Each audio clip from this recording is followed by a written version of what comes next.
Hey, babe. Did I wake you? No, I'm just at the hotel. We're about to have some breakfast. Listen, I get why you're doing this. It's just the lying that kills me.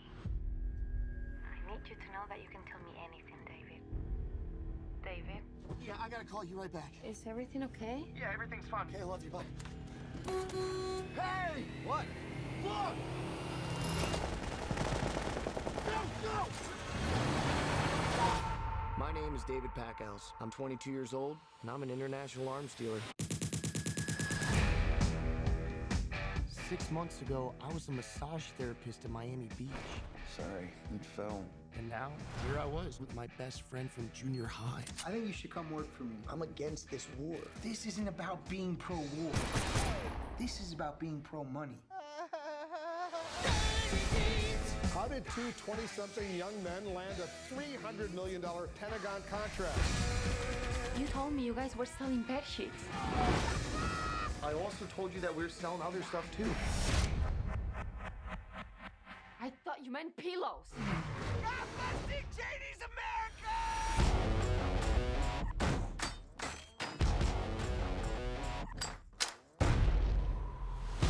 $100 million rounds of AK-47 ammo? He can fill the whole order. I'm barred from doing any business with the U.S. government. I'm on a watch list. You're on a terrorist watch list?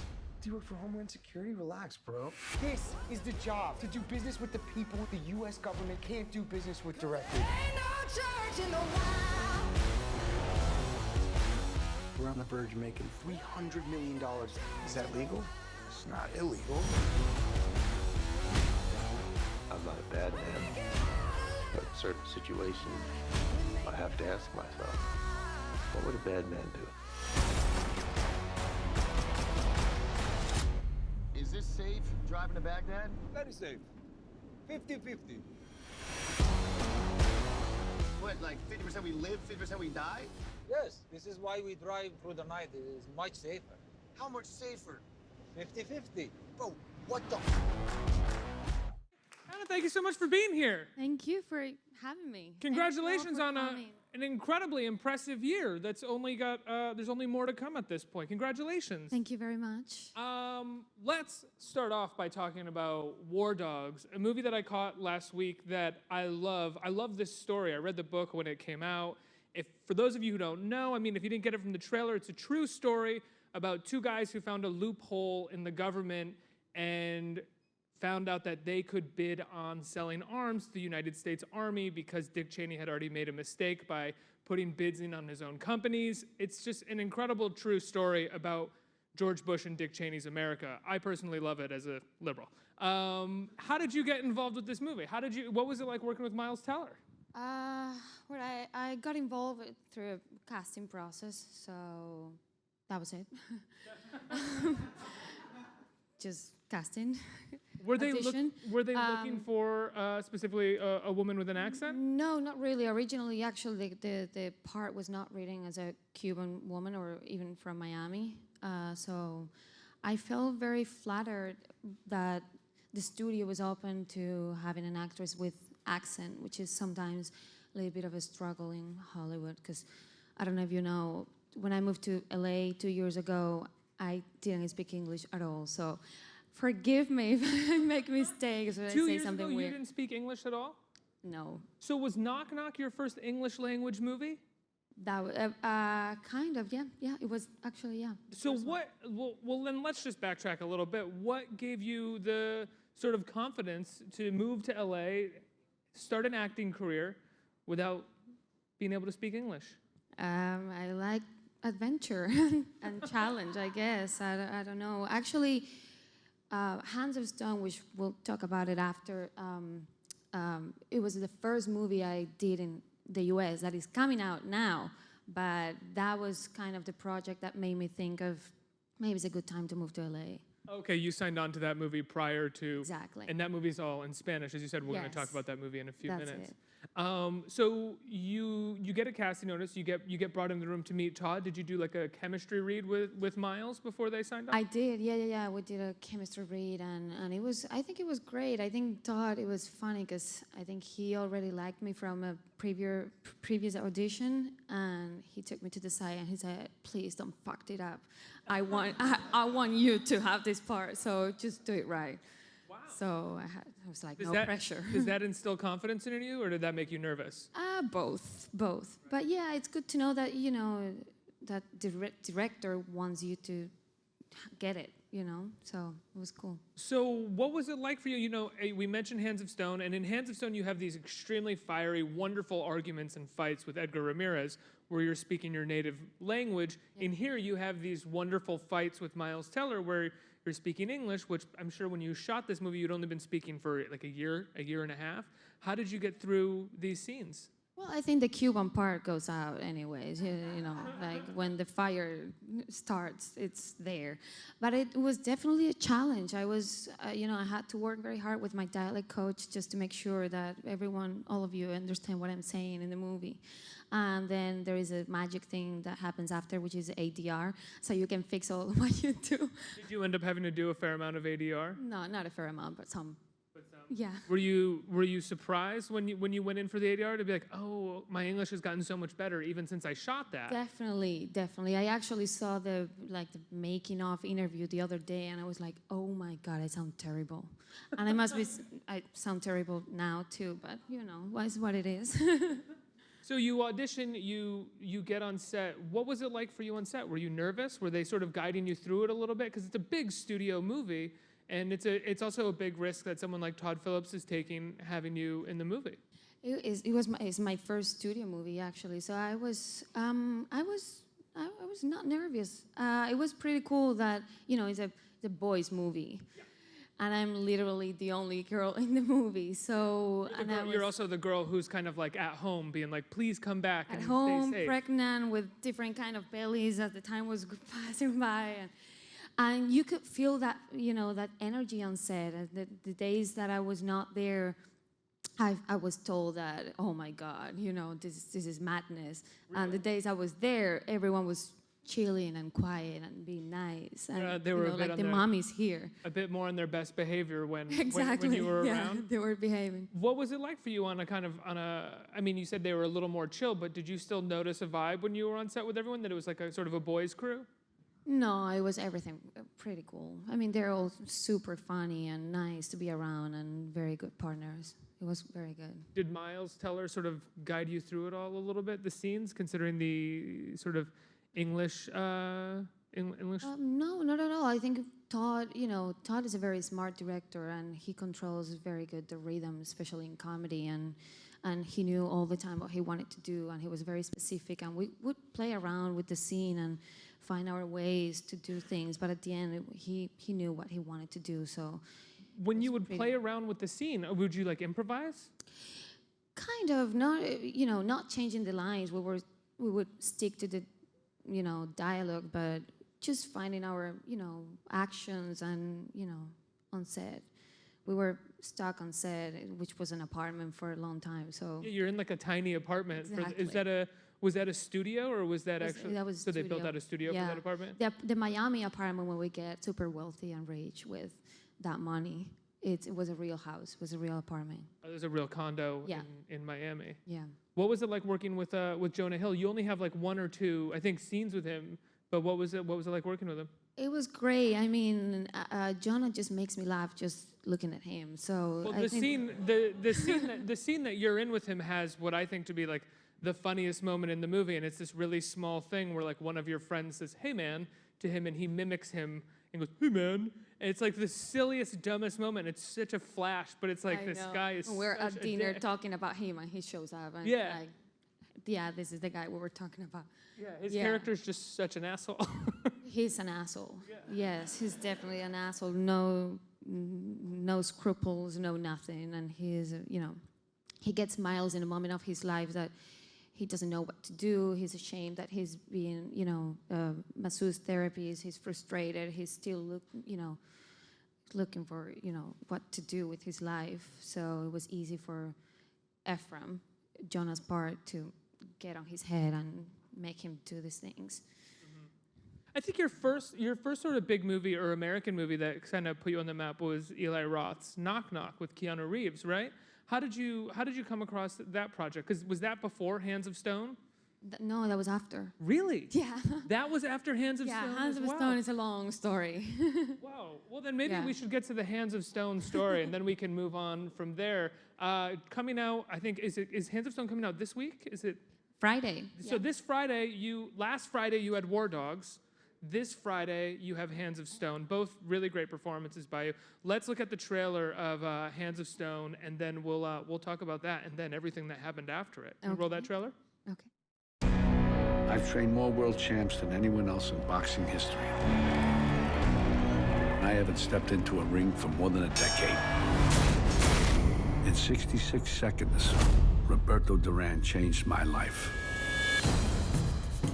I want you to meet the best trainer in the history of boxing, Ray Arcel. I don't need no advice from America. I know.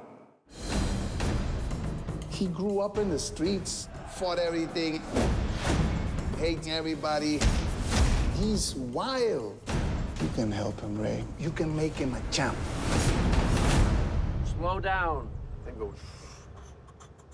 You can't nunca aprende. Turn the right hand over. Go, go, go, go. Duran should fight no one but me. I don't lose. You put God in the ring, and I will beat him. And now, Sugar Ray Leonard.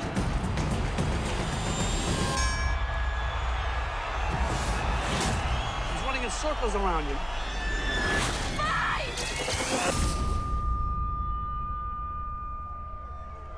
This is inexplicable.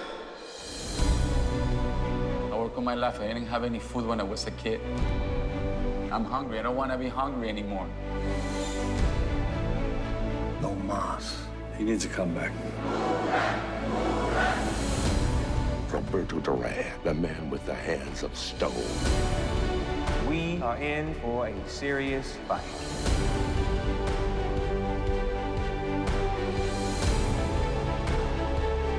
That's it. That's it.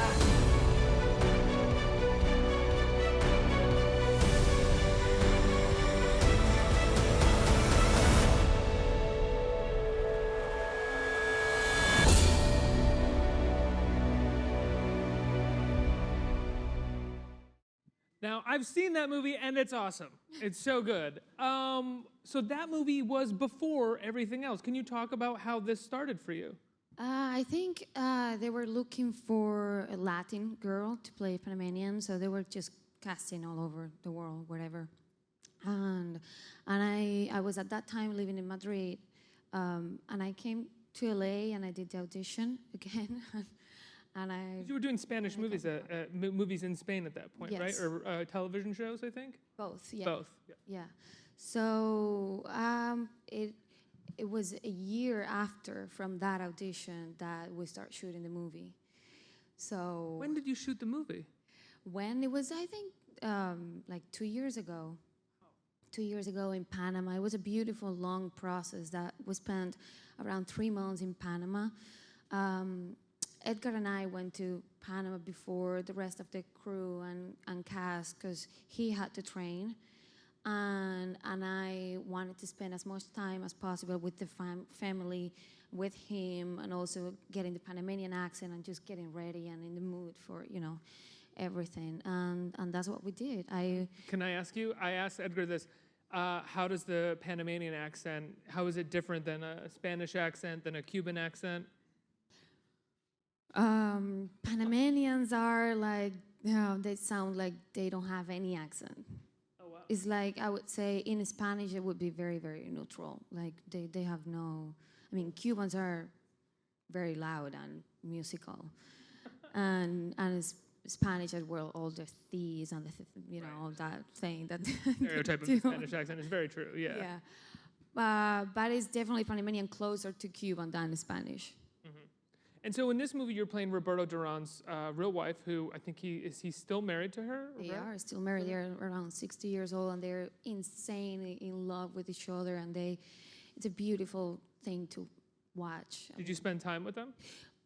A long time. I mean, a lot of time. I actually spent a Christmas with the family, and they were they're a beautiful family. I think it's pretty amazing that someone's doing a movie about your life, and it's also pretty sensitive, and you gotta have that sensibility of telling the truth and honor what really happened, but also at the same time being respectful and not hurt or offend anybody. And as you know, at the first time when we met, she was very happy that I was playing her, which is great because you want to like her, you want her to like you, And she told me a lot of things and secrets that might not be in the movie, but that I used as a inspiration and kind of to understand how can she live with a man like this and go through so many things through the whole life. That's what I really liked about this movie in terms of a boxing movie, is it reminded me more of a Raging Bull than a Rocky, in the sense that this guy is not the nicest of guys. He's a little arrogant. He can be kind of, I think I told Edgar when he was here he can be kind of an asshole. He's and rude. The movie doesn't try to soften him at all. It doesn't try to just be a love letter to this guy who won some fights. It's about the struggle to be a better person when you're the type of person that would be a boxer. That's correct. Duran can be rude and he has no filter. He just says whatever he's thinking, you like it or not. Like in real life, is he like that as well? Oh, you don't want to see him in real life. Yeah, he is really raw and he is like whatever. But that's beautiful too. And you know who you're dealing with, and you know who he is for real. And many people, well, if you see a person doing that, you might think, you judge him for that answer, that attitude. But when you really see who he was and where he came from and his past and all the struggle in his life and all what he achieved and then all what he lost, and you kind of understand who he is. And it was hard. And now tell me what happened. So you shoot this 2 years ago, right?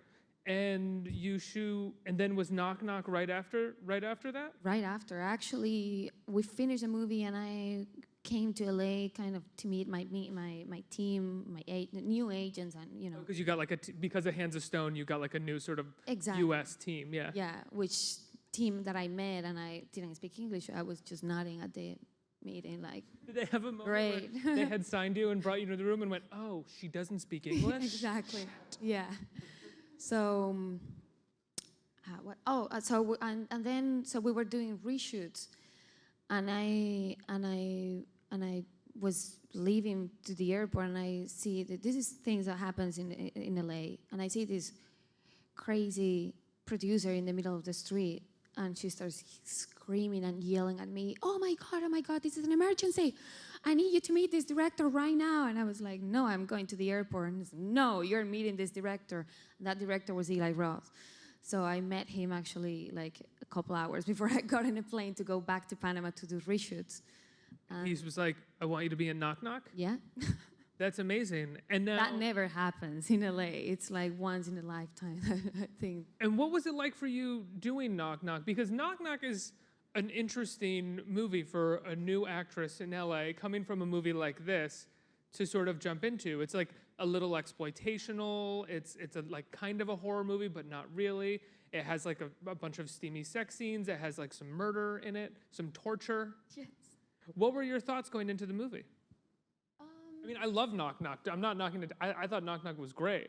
Well, I think, you gotta picture me living in Spain after many years of working there, coming to the American market, not speaking English, I had to start from zero again. And, I think that if you want a career, you just have to build something. Yeah. And that was kind of the process. And I think Eli Roth have done very good movies, and it's fun, it's light. I think Keanu Reeves is an actor that I I grew up watching him on TV with my frijoles and arroz on my knees, eating lunch at home. And it was, for me, all this that is happening, it's kind of a dream come true. I mean, never thought I was gonna. And then you went on to make another movie with Keanu, right? And then I did another movie with Keanu. We became very close after Knock Knock, because it was very intense. So, and he was producing this other movie, and he called me. He wanted me to do it. Oh, that's great. So now let's get to, well, we already talked about War Dogs, but let's get to the finale here, which is you're in the new Blade Runner with Ryan Gosling. Yeah. Holy shit.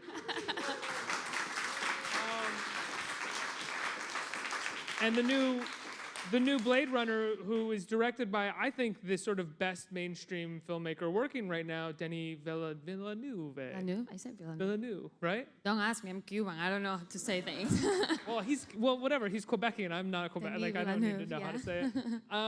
What's it like working with this guy? Because his movies are made extremely fast. He's making like a movie a year now, at least, I think, with Prisoners, Sicario, and now The Arrival and Blade Runner. Yeah. He's making a movie a year, yet the movies themselves feel so epic in scope. It seems they're the kind of movies that you would think would normally take 3 years to make, 2 or 3 years. What's it like working with him?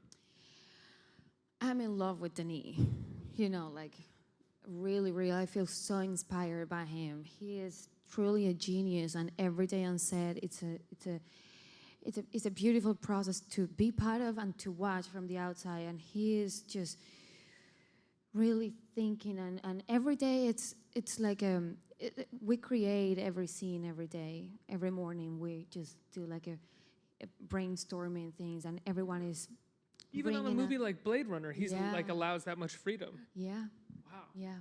And it's, because, why wouldn't you give freedom to Denis Villeneuve to create something? It's beautiful. So, I can't tell you too much about it because they kill me. Of course. But it's beautiful. Truly. Have you worked with the Gos yet? With Ryan Gosling? Yeah. What's that like? He's great. He's amazing. He's been here before you know him, and he's a very, very easy, beautiful actor to work with, and his sense of humor, and he's magnificent. He's perfect. So if you're building a career, as you said, and you start with Hands of Stone, and now you're on to the Blade Runner, I don't even know if we call it a sequel or, It is a sequel. It's a sequel. Yeah. The Blade Runner sequel, do you feel like you've built the career? Yeah. Yes. Again, as I said, this is a dream for me. I couldn't wish for more. I don't know what I'm doing next, but this is just perfect. You don't have everything. to. You're in the Blade Runner sequel. Exactly. You don't need to know what's next. You're fine. I can retire now. Let's open it up to the audience for some questions. Does anyone have any questions? Hey, Ana. Thanks for being here. Being that Hands of Stone was your first film, was there anything that you were able to take away while you were on set? That really helped you? First studio film, right? Or not first studio film, but first sort of American kind of movie. You'd been in films before in Spain. Oh, yeah. In Spain, I did like a few movies. And also in Cuba, I did movies. That was my first 3 movies were in Cuba. But so your question was it like something that I can tell you from the shoot? Something that you learned from the set of Hands of Stone. Any advice that was given to you as an actress from maybe De Niro or an actor on the set? Well, I don't know. I can't really remember anything specifically that I was told, but it was definitely it was a big movie. It's considered an independent movie, but it was still 12 millions or something like that. I've never done a movie like that before, and it was a beautiful process. And I've learned. Obviously, looking at De Niro was amazing, and he has such a control of his energy. I'm always, even when I'm not shooting, I'm in the monitor watching and asking everything all over around. I'm all over the place. And he is, well, he's a lot older than me, and he's done a lot of movies. So, but he is, every single time he has free, he's resting and sleeping and, focusing on whatever he's thinking of, And like a butterfly everywhere. So it was interesting to see him how much control he has of what he has to do, and being so focused. Next question. Hi, which actor or actress has inspired you in your career thus far? Oh my God, I love, of course I have to start for Meryl Streep. I love Kate Blanchett. I love Jennifer Lawrence. I love Kate Winslet too. I don't know, many, just depends. Same great actresses. I know that we all all of love. us. Yeah, they're the best. Exactly. How often do you get to go back to Cuba at all? Not as much as I would love to. Some years once, some years none. Do you still have a lot of family there? Yeah, I have Do all you my talk to them family. at all about Cuba changing? Has it been changing at all in the last couple of It years? is changing a lot. Not sure if it's all for good, but it is changing. Absolutely. Next question. Hi. Regarding your movie Hands of Stone, do you actually like boxing or any sport? Oh my God, that was something that I really felt like the same way as the real Felicidad. I hate seeing people punching each other or fighting or anything, like any kind of violence. I can't do that. And the real Felicidad is so funny. She never saw a fight, never. She was at home on the phone asking people, how is that going? She wasn't able to see it, not even in the first row, anything. Even if she was on the stadium with him, she would be in the last row in the back of the stadium, so she would see him very, very small, or in the dressing room or whatever is that called. So I don't like boxing, but after the movie, I've learned how it's a beautiful sport and it's an honest sport. So I do like it now. You love boxing now. I do. So do you watch it now? I do. I watch it. I love, I watch all the Mayweather, Pacquiao, and Canelo, and all the. Do you have all maybe the a great boxers UFC now. movie coming up that'll make you like UFC fighting? I actually saw the fights yesterday or before yesterday. Yeah, it was bad. They're pretty hardcore. Yeah, they're pretty hardcore. So Hands of Stone this Friday, right? Is this Friday coming out? I hope you guys go see it. It's Anna, congratulations. very emotional. Thank you so much for being here. Thank you you. so much. Congratulations.